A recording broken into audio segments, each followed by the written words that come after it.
The transfer portal is in its final hours. Is North Carolina going to lose anyone else? You are Locked On Tar Heels, your daily podcast on the UNC Tar Heels. Part of the Locked On Podcast Network, your team every day. Hey there, it's Wednesday, May 10th, 2023. Welcome in to the Locked On Tar Heels podcast, the only daily North Carolina show out there.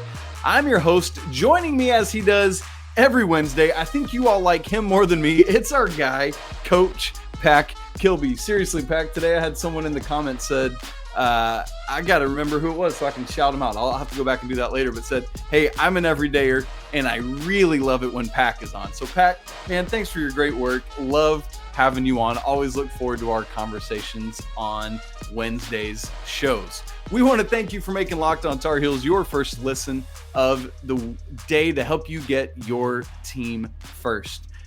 You everydayers, speaking of which, man, you guys just make this thing go, and it's incredible. Thank you for being here with us, as always.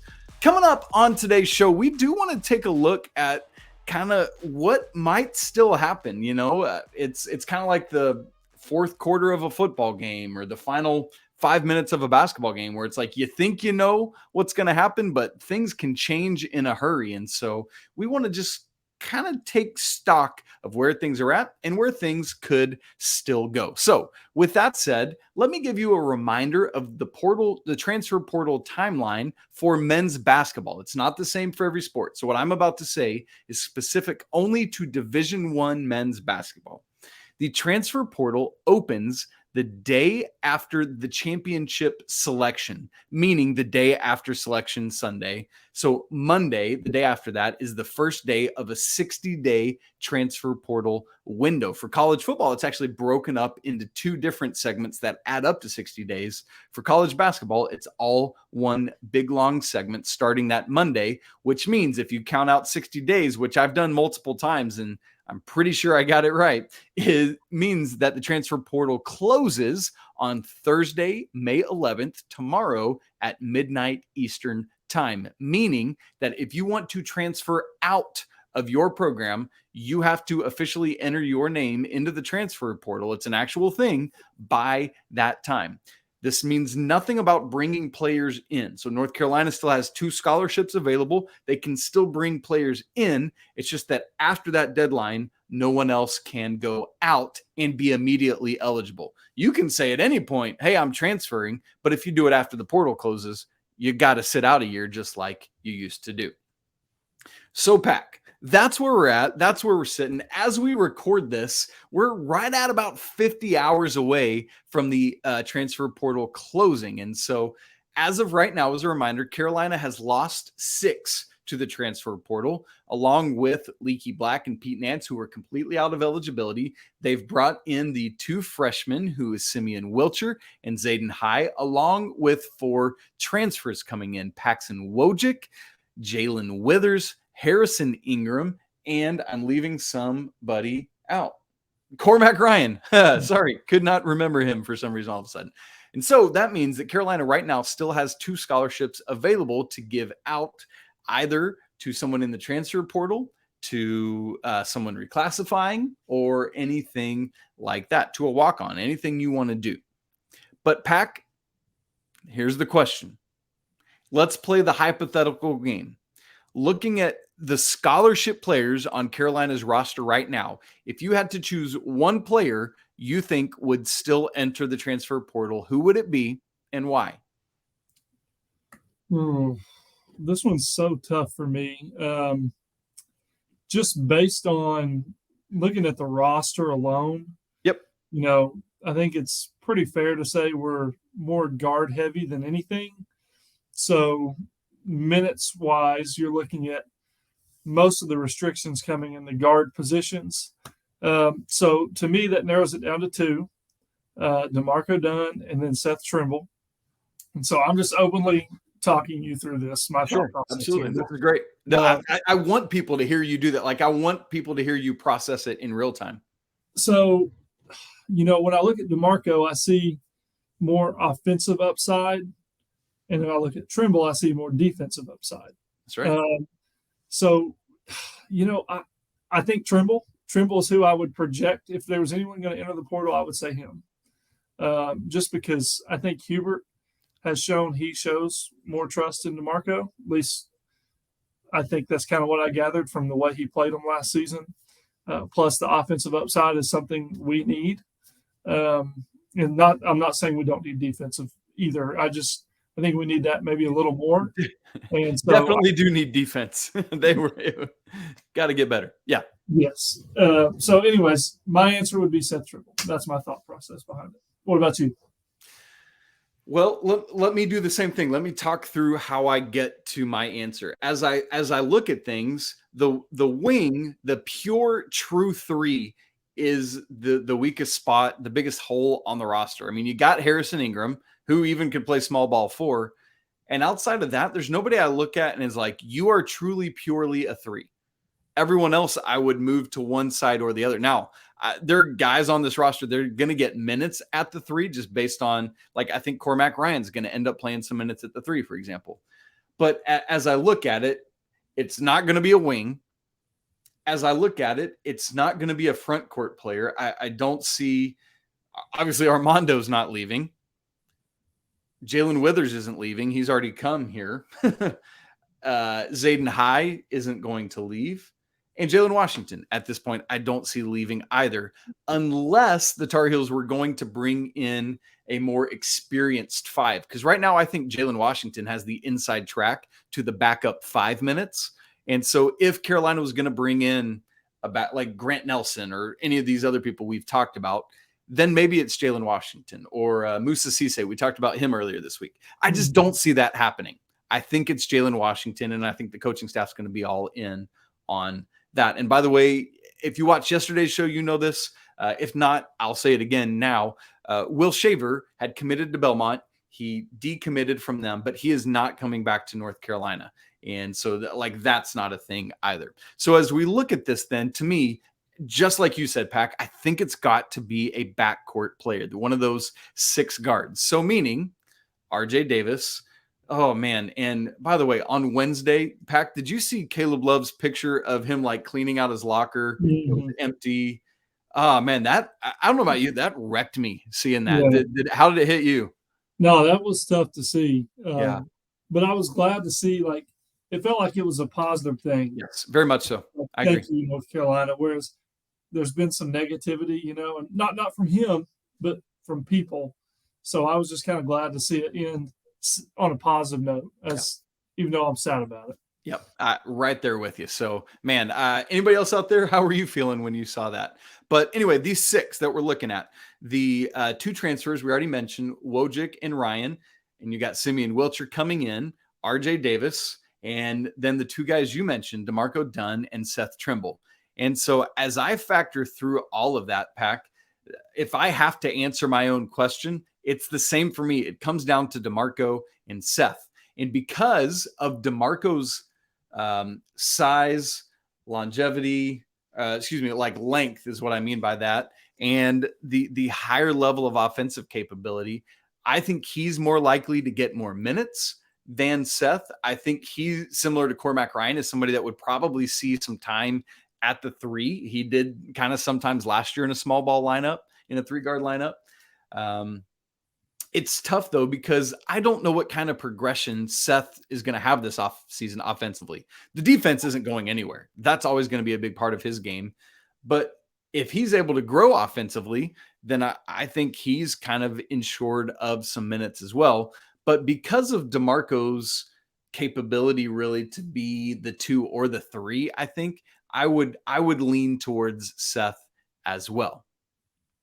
Well, Pac, this, though, leads us to the question that comes next and what we're going to tackle here in just a few minutes.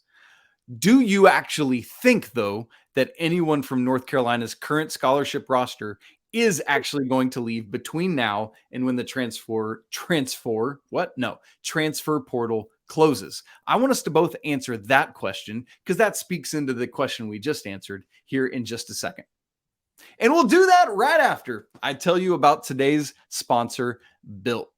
Are you looking for a delicious snack, but you don't want all the sugar and calories? Then you have to try the best tasting protein bar ever, Built. If you're like me, you're trying to make healthier snack choices, but you don't want to compromise on taste, then Built is just the right thing for you. Bars or puffs. They're healthy and taste amazing. Now, how does Built do this and make it so good? One of the things is these bars and puffs are covered in 100% real dark chocolate. Also, they come in amazing flavors like churro or peanut butter brownie. Moreover, I don't know how Built does this while maintaining the wonderful taste, but the macros are great too. Listen to these numbers: 130 calories, just 4 grams of sugar, but yet 17 grams of protein. And to top it all off, now you don't have to sit around twiddling your thumbs waiting on an order to come from Built.com. You can head on down to your local Walmart or Sam's Club, get a little small box from Walmart, get you a Big Daddy from Sam's Club, whatever you need. I promise you're going to love Built, a proud sponsor of the Locked On Network. Friends, thanks for making Locked On Tar Heels your first listen or watch of the day. Please make sure you hop back in with us tomorrow as we get even closer to the transfer portal closing, and then some great information and content heading into the weekend on Friday as well.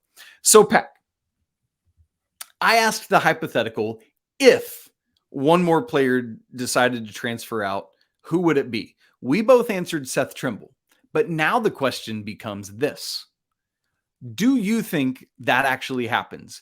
Do you foresee in these final 50 hours of the transfer portal, one of the current 11 scholarship players from North Carolina deciding to leave the program? All right. So my answer is no. I don't foresee anyone leaving. I do think there are some like caveats to this. I think you really got to kind of look at it and go, all right, there's been a lot of rumors. There's still some unknown. Is Elliot Cadeau going to reclassify, or is he not going to reclassify? I don't know. It doesn't appear that we're going to know that answer before the transfer portal closes.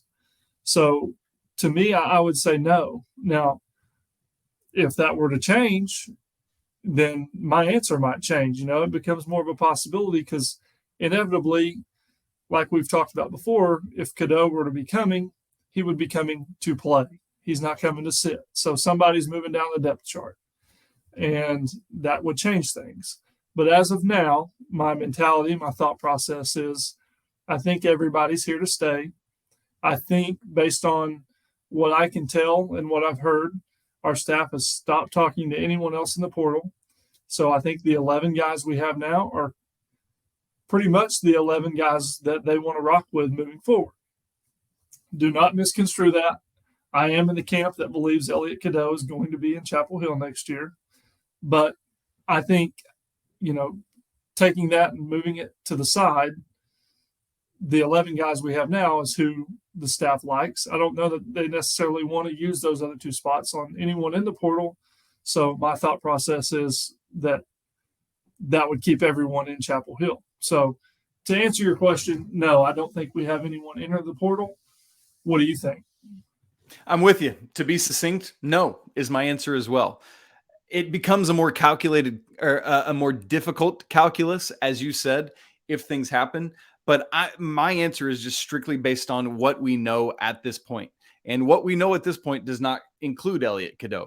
Now, the problem, as you already laid out, is we've got a timeline concern. And we'll look at that timeline concern here in a minute. But as for right now, unless there's inside information that these guys know that they're not sharing publicly, like if I'm one of these 6 guards and I'm the 5th or 6th guard on the depth chart already, there's a couple things at play. Number one, if Coach Davis is going to more fully lean into a 3-guard lineup on, let's say, 75 to 80% of a game, then I don't mind being the 5th or 6th guard, right, on the depth chart. But if we're going to continue to utilize, or frankly not utilize, the bench, as has happened Coach Davis's first 2 years, and if it's going to be a more traditional lineup with Harrison Ingram pretty consistently at the 3, Withers at the 4, Bacot at the 5, and then I'm 3rd string, I don't know if I want to stick around for that. All the more so if Cadeau comes and now suddenly I'm like 3rd and a half string or 4th string. You know what I mean? Like, I don't want to be part of that. But the problem is you have to make that decision with incomplete information right now. Now, if the program has inside information, like if I am, let's just stick with Seth. If I'm Seth, I'm telling Coach Davis, hey, I'd love to be here and I'd love to play for this program. I'd love to play for the program my brother played for. I'd love to be here 2, 3, 4 years and be someone who develops and is awesome for North Carolina. But if Elliot's coming this year and I'm not going to play much, then I'd really just I want to go somewhere I can play. And if that's the case and there is already that information, it wouldn't shock me. But at the same time, I'm going to say no, because it just seems like the logical thing. And if you've got all these guards, I feel like if you're Coach Davis, you got to utilize them. You have to utilize the depth you have in the backcourt, especially because you don't have much depth in the front court. So that's where I would go with it. Any pushback or feedback or other thoughts you have on that? Well, I'd really just kind of add to it. I kind of agree with you. I mean, if they're bringing Cadeau in, and based on how they've laid out this roster, and I feel like they've done it pretty particularly. I mean, they've been pretty precise, I think, in what they want. They've laid out a guard-heavy lineup. So and don't want. I think we've learned just as much by who they haven't gone after by who they have gone after. That's a great point. And the way they've laid it out suggests that there is some type of change coming to be more fitting towards a 3-guard lineup. That's based on the roster as we know it now, in my opinion, and could be even more so based on that if there were to be a certain reclassification. So I agree with you, and I think Coach Davis and the staff do know that they have a guard-heavy lineup, and I would have to think that they'll utilize that and adjust to that. It only makes sense. So I agree. We keep our roster together, and I think maybe we see some changes to the positive side. We sure hope so anyway. Yeah. So, Pac, there is this weird timeline of having to make these transfer decisions sometimes with incomplete information, because players don't have to pull out of the NBA draft till 10 days after the draft combine. You've got players just out there in the portal who could come back or who could come in at any time. You've got players who could reclassify at any point in the summer. And so that is a difficult thing to wrestle with. So what I want to do as we wrap up the conversation in the last segment is to look at, if you're one of those players, how do you go about making that decision with incomplete information? And then I want to get into our unpacking it segment with Pac, where you talk about, if you're Coach Davis, how would you handle walking through this in a healthy way that tries to keep the locker room and the roster united? We'll look at all of that here in just a second. Okay, Pac, let's first look at this awkward timeline from the player perspective, and then we'll flip it and look at it from the coach perspective. There's still 2 scholarships out there, as we've said earlier on the show. How do you decide, if you're kind of lowish on the scholarship depth chart already, what you're going to do, knowing the possibility that if another player comes in to take one of those 2 scholarships, you, as you said earlier, are going to get pushed further down the depth chart? Or is it farther? I never know when's further and when's farther, and that maddens me. Somebody tell me how to get it right.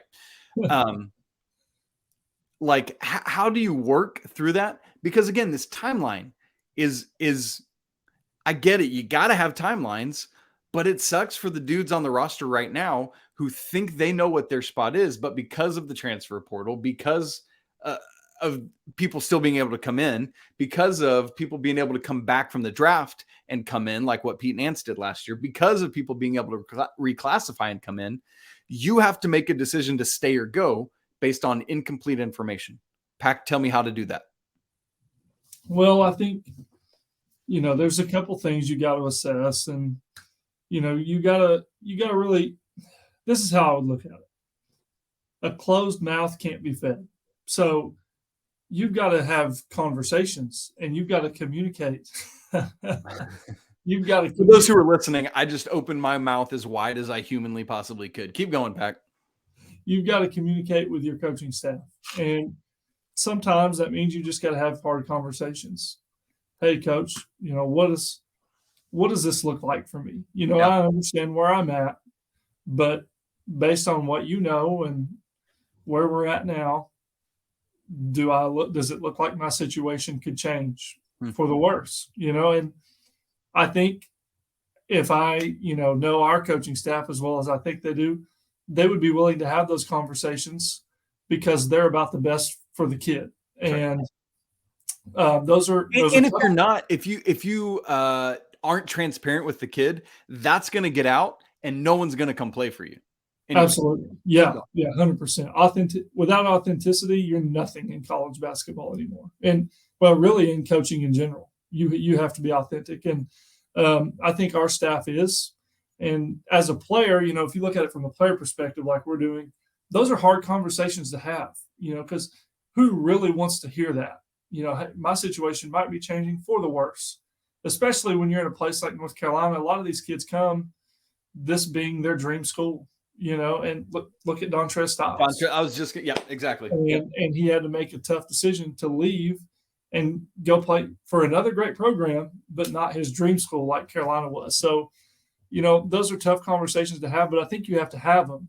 And then you've got to have it and you got to weigh it. Okay, is it worth the gamble to stay here or is it worth it to leave? And then it just comes down to what you value. Do you value immediate playing time or do you value having to work your tail off for everything you get? And maybe that's more beneficial in the long run, maybe not. There's a lot of things you have to weigh. At the end of the day, you just have to make the decision that you feel is best for yourself, best for the team, best for your family, and you got to live with that. But there's so many caveats and variables to it that make it tough. Yeah. One of the things we didn't say is we were thinking through, we both said either DeMarco or Seth. DeMarco is a junior, Seth a sophomore, so there's one less year of eligibility, and that might be a strike for if DeMarco's pushed down the list, that he might leave because it's I only got 2 years left because he doesn't have COVID eligibility. He's only got his junior and senior year, and so maybe for him, Seth's I can hang out for a year and then keep developing, and then I'll get my junior and senior year. Whereas if you're DeMarco, you're man, I only got 2 more goes at this. I got to get out and go. I didn't really think about that aspect of it until right now as we were talking. So, Pac, let's flip it around. I want you to put your coaching hat on, and we're going to move into our Unpacking It with Pac segment here, where, listen, roster management and roster construction to me is the most difficult part of college basketball right now. X's and O's probably seem like a dream to Coach Davis with everything he's got to deal with. If you were Hubert Davis right now, how would you go about handling this in a way that you think is the way to best keep this group united? Okay, let's start with roster management. Right. Let's go back. Let's that was a lot in that. And here's the reality of it, okay? And this is, I understand there's college basketball and there's high school basketball, and I'm in high school basketball, but there's some similarities. Okay? Very much so. And I think coaching kind of gets misconstrued, the only thing that matters and the only thing that runs through our brains is X's and O's. And to an extent, that's true. But at the same time, I think I can at least say for myself and a lot of the people I work with and a lot of these college coaches like Coach Davis, I can say, I think most of their thought process is about relationships and about these kids. And so, and honestly, and I nailed it earlier with the word authenticity. I think that's what he's trying to be. And that's definitely what I'm trying to be is authentic. For these kids, for these players that I have, and I know Coach Davis is that way. So when you look at this and you look at roster management, which is about to lead into your question, I think the main thing is you got to be authentic, you got to be real, and what we know, at least what we know, is that there are no other targets in the portal. So if you're not dealing with that anymore, then now's the time to get real with your team. And you don't have to focus on filling out your roster. You're focused on roster management. So it's building relationships. It's skill development. It's planning for the next year and having open conversations with your team about where they need to improve, what you foresee their role being. Those things are happening now. So you're starting to get the beginning of creating buy-in now. And instead of dealing with all this, do I go to the portal or do I not go to the portal? No, we're building buy-in, and then we're planning it, and then we're hitting the ground running as soon as we can. Does that make sense what I'm saying? It absolutely does. It absolutely does. So I think that's the big thing, is developing relationships, being authentic. This is where we see you. This is where we need you to be. This is where we need to improve. Let's go. Let's go. And that, I think that's the two words, is like, let's do it. We got to do it. We cannot be what we were last season. Just do it. I know a guy that played at the University of North Carolina that had something to do with that. But seriously, like, it's time to put everything aside other than that logo and those two words, North Carolina, and just go do anything you have to do for the sake of the win. Whatever it takes, let's make that happen. Some of these other pieces now that aren't coming as well. Like, we know now that Brady Dunlap has committed to St. John's. So one of those scholarships is not going to be, we had toyed around, Pack, with that idea of a draft and stash with somebody like him. Mm-hmm. We have talked about Mackenzie Mbako maybe coming to North Carolina. Well, he's down to Kansas or Indiana, so it's not going to be the Tar Heels. Like, right, you can start eliminating, unfortunately, with Mbako. Man, I would have loved him. But you can start eliminating these pieces. And even though you would have liked to have had him, at least you know where you're at. And as you said, I just think there's some comfort in, here's us, here's who we are. And as you said, I think very well, Pack, the coaching staff knows where things are at with these other guys. They know what Elliot's processing. They know what Jarin Stevenson